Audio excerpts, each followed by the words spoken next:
இது வந்து ஓகேவா சூப்பர். இப்போ ஒரு மாசத்துக்கு சராசரியா ஃபேமிலி ரன் பண்ணணும்னா இவ்வளோ கிராசரி 5000 ரூபாய் ஆகுது, ரெண்டு 3500 ரூபாய், இபி 700 ரூபாய், மெடிக்கல் எக்ஸ்பென்ஸ் 1000 ஆகுது. இது இல்லாமல் பார்த்தீங்கன்னா vegetable, non veg, petrol, snacks, recharge, Audi food expense இது இல்லாமல் வேறு எதனா இருக்கா? இருக்கு. லேடிஸோட பிரச்சனை, லேடிஸ் மெடிக்கல்ல போட்டாச்சு. சரி ஓகே, இதெல்லாம் கவுண்ட் பண்ணலாமா? எதனா ஒரு கல்யாணத்துக்கு ஒரு போய் 5000, 8000, 8500, 9200, 10200, 12200, 13500, 13800, 16800, 19800, 20800, 21800, 22,300 ரூபாய் ஒரு மாசத்துக்கு. ஒரு சராசரியா ஒரு ஹஸ்பண்ட் அண்ட் ஒய்ஃப் 2 குழந்தைங்க வச்சுட்டு இருக்கிற குடும்பத்துக்கு ஆவரேஜ் எவ்வளவு செலவாகுது? 22,300 ரூபாய். வில்லேஜ்ல ஆகுது. எங்காவது வில்லேஜ்ல நம்ம ஊர்ல ஆகுது. இது அப்படியே சென்னைக்கு கால்குலேட் பண்ணீங்கன்னா இன்டு 2 போட்டுக்கோங்க. இப்போ இது வந்து வில்லேஜ் 22,300 ரூபாய் எக்ஸ்பென்ஸ்ன்றது ஒரு வில்லேஜோட ப்ரோக்ரஸ் தான் நம்ம சொல்லியிருக்கிறோம். இது அப்படியே ப்ரோக்ரஸ் பண்ணீங்கன்னா 45 to 50K city side life ஸ்டைலுக்கு ஒரு மாதம் குடும்பத்தை ரன் பண்றதுக்கான ப்ரோக்ரஸ். அப்போ இதை சம்பாதிக்கக்கூடிய வருமானம் நம்ம கிட்ட இருக்கா? அதான் கொஸ்டின். இருக்கா? அதிகமா போனா 10,000 சம்பாதிக்கிறோம், 12,000 ரூபாய் சம்பாதிக்கிறோம். ஏதோ ஒரு கம்பெனில 5 வருஷம் 10 வருஷம் வேலை செஞ்சுட்டா அங்க அதை விட கொஞ்சம் அதிகமா சம்பாதிக்கிறோம். கரெக்டுங்களா இல்லையா? சரி சார், ஈஸியா சொன்னா சரி, ரொம்ப இது பண்ணாலும் இந்த ப்ரோக்ரஸ் இருக்கு. அப்ப நம்ம அத்தியாவசியமா நம்ம கிட்ட பண தேவை அதிகமா தேவைப்படுது. இதுக்கு இப்போ உதாரணத்துக்கு 22,300 ரூபாய் நம்மளுக்கு மந்த்லி இருக்குன்னா, வில்லேஜ் பத்தி மோஸ்ட்லி ஹவுஸ் ஒய்ஃப் வீட்ல தான் இருக்கும், ஹஸ்பண்ட் மட்டும் தான் வேலைக்கு போறாங்க. இதுக்கே நம்ம ஏதோ ரொட்டேட் பண்றோம். இது கூட அடிஷனலா குறைஞ்சது நான் சொல்றது மினிமம் இன்கம் எவ்வளோ? மினிமம் 30,000 ரூபாய் டெய்லி 1000 ரூபாய் உங்களுக்கு வருமானம் கிடைச்சா நல்லா இருக்குமா இருக்காதா? நீங்க ஒரு மாதம் ஃபுல்லா ஏதோ ஒரு கம்பெனில டெய்லி 8 மணி நேரம் 10 மணி நேரம் 12 மணி நேரம் யாரோ ஒரு முதலாளி செழுமையா கால் மேல கால் போட்டு பென்ஸ் கார்ல போறதுக்கு நாம ஒரு மாசம் ஃபுல்லா கஷ்டப்பட்டு நாம வாங்குற சேலரி 12,000 13,000 அதிகமா 15,000. கரெக்டா இல்லையா? ஒத்துக்கிறீங்களா? சோ இப்பேற்பட்ட நிலைமையில சாதாரணமா நமக்கு 22,300 ரூபாய் செலவாகுது. இது கூட அடிஷனலா இந்த 22,300 கூட எவ்வளவு இருந்தா நம்ம குடும்பத்தை ரன் பண்ண முடியும்? அடிஷனலா மினிமம் பாத்தீங்கன்னா இது கூட இன்னொரு 20,000 இருந்தா ரன் பண்ண முடியும். ஏன்னா நம்மளுக்கு தேவைகள் அங்க இருக்கு. சோ அந்த மாதிரி விஷயத்துல இந்த 22,300 வீட்டுல இருந்துட்டு பார்ட் டைம்ல உங்களுக்கு கிடைச்ச ஃப்ரீ டைம்ல உங்க ஹஸ்பண்டோட சப்போர்ட் இருந்தாலும் அவரோட சப்போர்ட் இல்லாம நீங்க அடிஷனலா சம்பாதிக்கிறதுக்கு 30,000 பர் மந்த் சம்பாதிக்கிறதுக்கு தான் அபிக்ஷா குளோபல் எடுங்கன்ற. அதுக்கு சிம்பிளான ஒரு விஷயம் என்னன்னா, நம்ம கம்பெனியோட பிளானு, நம்ம கம்பெனியோட ப்ராடக்டோட ரிசல்ட். இதுல இன்னொரு விஷயம் சொல்லணும்னா, ஒரே ஒரு ஆக்சிமீட்டர் அந்த ரேட் எவ்வளோ? 2,750 கரெக்டா? இது நம்ம கிடைக்குது 2,500 கிடைக்குது. எவ்வளவு கிடைக்குது? 2,500 கிடைக்குது. அப்போ 10% ப்ராஃபிட் கிடைக்குது. கரெக்ட்டுங்களா?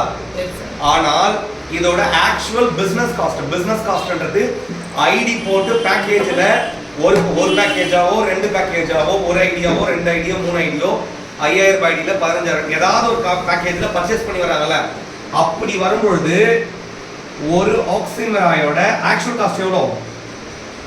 பிசினஸ் காஸ்ட் 1,500 ரூபாய்.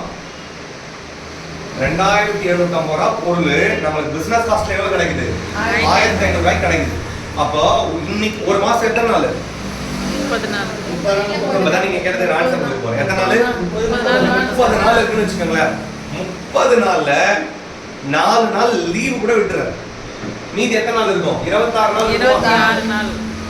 இந்த 26 நாள்ல நீங்க உங்க மொபைல் போன்ல உங்களுக்கு தெரிஞ்சவங்க உங்க அக்கம் பக்கத்துல இருக்க ஒரு லிஸ்ட் அவுட் எடுத்து அவங்க கிட்ட வீட்டுக்கு போயிட்டு நம்ம அவிக்ஷா பிளான் பிரசன்டேஷன் கொடுத்து ஆக்சிமரை பிளானை கொடுக்குறீங்கன்னா அந்த வீட்டுல நோய் இருக்குமா இருக்காதா? சத்தியமா ஒத்துக்கிறீங்களா? இருக்குமா இருக்காதா? 100% இருக்கு. அப்ப நம்ம அந்த ஆக்சிமராயை அவங்க கிட்ட கொடுக்க முடியுமா முடியாதா? 101% முடியும். எங்கேயோ ஒரு ஹாஸ்பிட்டல் லட்சங்கள் செலவு பண்றாங்க. அப்போ நீங்க காம்ப்ளிமெண்டரி பேக்கேஜ்ல வாங்குனீங்கன்னா 5000 ரூபாய்க்கு 3 கிடைச்சிருக்கும், 15000 ரூபாய்க்கு 10 கிடைச்சிருக்கும், 30000 ரூபாய்க்கு 20 கிடைச்சிருக்கும். அப்ப ஆஃபர்ல ஒரு ப்ராடக்ட் கிடைச்சிருச்சு. அப்ப நீங்க ஒரு ஆக்சிமராய யாருக்கோ ஒருத்தருக்கு 2750 ரூபாயோ ஆர் 2750 ரூபாய்க்கு நீங்க மூவ் ஆன் பண்ணீங்கன்னா உங்களுக்கு ஒரு ஆக்சிமராய்க்கு 1000 ரூபாய் லாபம் கிடைக்குமா கிடைக்காது?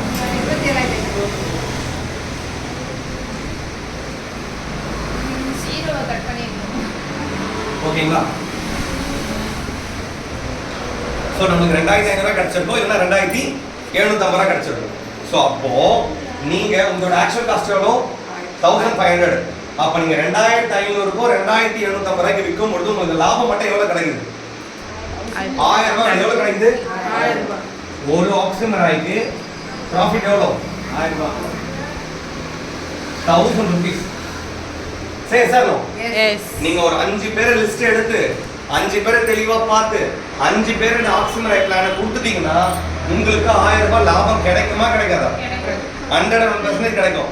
ஒரு நாளைக்கு ஒரு ஆக்சிமராய் நீங்க சோல்ட் அவுட் பண்ணாலே உங்களுக்கு 1000 ரூபாய் லாபம் கிடைக்கும்.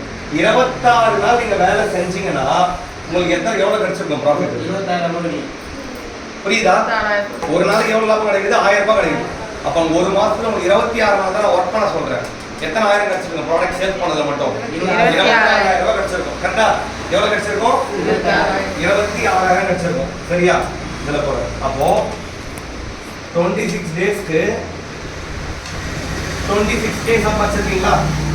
இது இல்லாம இந்த 26k-வை நீங்க ஐடி சைட் வேலை பார்க்கும்போதோ ஏதோ சரி ப்ரோக்ரஸ் பண்ணிருக்கும் பொழுது பேர் மேட்ச் கமிஷன் ஒரு 10k கிடைச்சிருக்கும். டோட்டலா பாத்தீங்கன்னா ஜஸ்ட் நீங்க ஒரு மாசம் ப்ராப்பரா ஒர்க் பண்ணி ஒரு 26 கஸ்டமர் தெளிவா பார்த்து ஆக்சிமரை ப்ராப்பரா நீங்க ரிசீவ் பண்ணி கொடுத்துருந்தீங்கன்னா ஆவரேஜா பார்ட் டைம்லயே உங்களால 30000 சம்பாதிக்க. புரியுதுங்களா நான் சொல்றது? நம்மளுக்கு கிடைச்சிருக்கிறது ஒரு நாளைக்கு எத்தனை மணி நேரம்? 24 மணி நேரம். நான் உங்ககிட்ட கேட்குறது ஜஸ்ட் 1 hour தான் கேட்குறேன். 1 hourல தெளிவா நீங்க ஒரு ப்ராஸ்பெக்டை பார்த்து ஆக்சிமரை பிளானை கொடுத்தீங்கன்னா உங்களுக்கு 1000 ரூபாய் கிடைக்குமா கிடைக்காது? 100% கிடைக்கும். இதுல இன்னொரு ப்ளஸ் கிடைக்கும். இந்த 26 பேர்கிட்ட நீங்க ஆக்சிமரை கொடுத்துருப்பீங்க. நம்ம ப்ராடக்ட் குறைஞ்சு எத்தனை நாள் எடுக்கணும்? 120 days எடுக்கணும். அப்ப 4 மாதங்கள் அவங்க கண்டினியூவா நம்ம கிட்ட ப்ராடக்ட் மூவ் பண்ணுவாங்களா? 4 மாதங்கள் ப்ரோக்ரஸ் பண்ணுவோம். 4 மாதத்துக்கும் இந்த 26 கஸ்டமரும் உங்ககிட்ட ரெகுலர் பர்ச்சேஸ் பண்ணுவாங்க. அப்ப 26000 ரூபாய் ரெகுலர் கம்ப்ளீட் ஆயிடுச்சு. உங்களுக்கு சீலிங் கிடைச்சிச்சு. பேலன்ஸ் இருக்கிற ப்ரோக்ரஸ்க்கு அடுத்த மாதங்கள் இதே மாதிரி ஒரு 26 பேர் தேடி போங்க. அப்படி பண்ணும் பொழுது உங்ககிட்ட கம்பல்சரி 50 கஸ்டமர் இருப்பாங்க. 50000 ரூபாய் ப்ராடக்ட்ல மட்டும் நீங்க ரீச் பண்ணலாம். இப்படி நீங்க ப்ரோக்ரஸ் பண்ணீங்க அப்படின்னா உங்களால சர்வ நிச்சயமா மந்த்லி ஆவரேஜா வீட்ல ஒரு ஹவுஸ் ஒய்ஃபா இருந்தா கூட 40000 50000 சம்பாதிக்க முடியும். இந்த பிளான் இந்த விஷயத்தை நான் வகுத்திருக்கேன். அந்த விஷயத்தை என் டீமுக்கு கொடுத்துருக்கேன். என் டீம் சப்போர்ட் பண்றாங்க. அதை தான் உங்க எல்லாருக்கும் நான் சொல்லி கொடுக்குறேன். புரியுதுங்களா? நம்ம யாரையும் பொய் சொல்லல, ஏமாத்தல, சும்மாவே இருந்தா காசு வர நம்ம பொய் சொல்லி சம்பாதிக்கல. இங்க உண்மையா ஒரு உயிரை காப்பாற்ற போறோம். ஒருத்தர் வாழ்வாதாரத்துக்கு தேவையான ஒரு சூப்பரான ஒரு ப்ராடக்ட் கொடுக்குறோம். அவங்க வாய்ஸ் நல்லா இருக்குது. அந்த ப்ராடக்ட் எடுக்கிறதுனால அவங்க வம்சமும் நல்லா இருக்குது. அந்த சைமல்டேனியஸ் அவங்க உங்களை வாழ்த்துவாங்க. அது மட்டும் இல்லாமல் அவங்க நிறைய ரெஃபரன்ஸ் கொடுப்பாங்க. அப்படியே டீம் எஸ்டாப்ளிஷ் ஆகிட்டே இருக்கும். இப்படி தான் இந்த 22300 ரூபாய்க்கு நம்ம ஒரு மாசத்துக்கு எவ்வளவு சம்பாதிக்கிறோம்? 12000, 13000, 15000. ஒரு மாதத்துக்கு எவ்வளவு மணி நேரம்? 8 மணி நேரம், 12 மணி நேரம் வேலை செய்யறோம். யாருக்காக? உங்களுக்காகவா? யாரோ ஒரு முதலாளிக்காக. யோசிச்சு பாருங்க. யாரோ ஒருத்தருக்காக 12 மணி நேரம் உழைக்க நம்ம ரெடியா இருக்கும். அந்த 12 மணி நேரத்துக்கு உங்க கம்பெனி, உங்களோட கம்பெனி அவிக்ஷா குளோபல்ல நம்மளோட ப்ராடக்ட் ஆக்சிமராய் ரெட் டாக்காக உழைச்சிங்கன்னா அந்த 12 மணி நேரத்தில் நீங்க உண்மையா சின்சியரா உழைச்சிங்கன்னா எவ்வளவு சம்பாதிக்கலாம் ஒரு நாளைக்கு? நீங்க சொல்லுங்க. ஒரு நாளைக்கு மேக்ஸிமம் எவ்வளவு சம்பாதிக்க முடியும்? ஒரு நாளைக்கு ஒரு நாளைக்கு உங்களால 30000. இப்போ 12 மணி நேரம் யாரோ ஒரு கம்பெனில வேலை செய்றீங்களா? அந்த 12 மணி நேரத்தை அவிக்ஷாவுக்காக செலவு பண்றீங்க டெய்லி. அப்படி செலவு பண்ணா உங்களால மினிமம் 2ல இருந்து 4 ஆக்சிமராய் per day கொடுக்க முடியுமா முடியாதா? சரி சார், 101% கொடுக்க முடியும். அந்த அளவு நீங்க பீப்புளை ரீச் பண்ணிட்டீங்கன்னா உங்களுக்கு சக்சஸ் ரேஷியோ ஆவரேஜ் இன்கம் வந்துடும். இவ்வளோ எக்ஸ்பென்சஸ் இருக்கு தன்னோட வாழ்க்கைக்காக, தன்னோட வாழ்க்கை ரன் பண்றதுக்கு. இது இல்லாம நான் உங்களுக்கு சொல்லவே இல்லை, கடன் ஒண்ணு இருக்கு, இன்ட்ரெஸ்ட் ஒண்ணு இருக்கு. அதெல்லாம் நான் லிஸ்ட்லயே போடல. அதெல்லாம் போட்டேன்னு வச்சுக்கோங்க தலையை சுத்திடும். அப்படின்னும் போது நம்மளுக்கு 50,000 ரூபாய் ஆவரேஜா இருக்கு. அதுல ஒரு 70 to 80% பார்ட் டைம்ல ஒரு ஹவுஸ் ஒய்ஃப் நம்ம கிட்ட சம்பாதிக்க முடியுமோ இல்லையா? நம்ம கம்பெனில 101% சம்பாதிக்க முடியும். டெய்லி பேர் மேட்ச் பண்ண கமிஷன் வருதா இல்லையா? ராஜி மேம் உங்களுக்கு வந்திருக்கா? ரவி மேம் உங்களுக்கு வந்திருக்கா? மேம் உங்களுக்கு வந்திருக்குங்களா? சார் உங்களுக்கு வந்திருக்கா? கண்டிப்பா இங்க இருக்கிற எல்லாருக்கும் கமிஷன் வந்திருக்கு. அப்ப கம்பெனி எல்லா விஷயத்தையும் தெளிவா ஒர்க் அவுட் பண்றாங்க. சோ நாம என்ன ப்ரோக்ரஸ் பண்றோமோ அந்த விஷயத்தை தெளிவா மூவ் ஆன் பண்ணிட்டீங்கன்னா ப்ரோக்ரஸ் பண்ணி சக்சஸ் பண்ணிடுவோம். ஓகேங்களா?